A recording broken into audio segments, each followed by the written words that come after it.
ја водиш кампањата? Зошто сам се појавуваш? Ти си независен кандидат или си кандидат кој што е предложен од СДСМ и Здружената опозиција?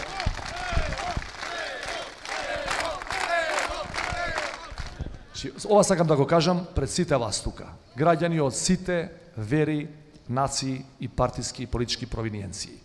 Да нема никакви дилеми.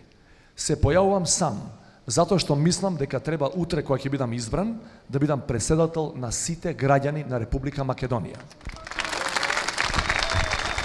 А имаме исто така многу сограѓани кои се во армијата на Република Македонија, а таму гледам многу војници кои немаат чизми, кои немаат униформа, кои немаат ништо, а имаме најдобра армија во Европа и во Република Македонија. Значи, прашувам вас, како идем врховен командант на армијата, што ќе направите за нашата армија и за партизацијата на армијата која прават повеќе години? Од 2008 наваму, буџетот на армијата беше десеткуван. Македонија во најдобрите години издвојуваше по околу 125 милиони евра за армијата и тоа беше над 2,2% од БНП.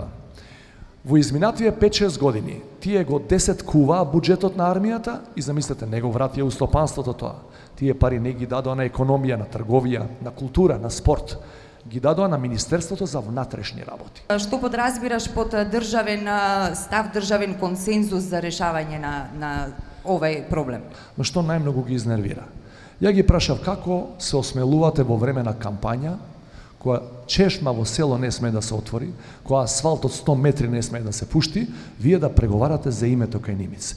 Второ што ги прашав е дали е точно, водејќи се од една изјава на истиот Нимиц дадена сред Скопје на пресконференција, дека патриотите од владата се согласиле со географска додавка во името да стои пред зборот Република. Тоа го кажа Метју Нимиц. Само тоа барав како одговор. Еве го мојот став.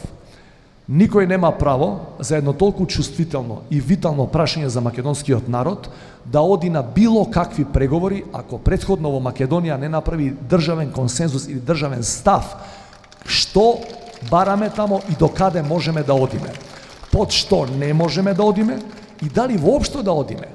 Можеме ли со консензус внатре во Република Македонија прво да се договориме сакаме ли воопшто во Европска унија и во НАТО?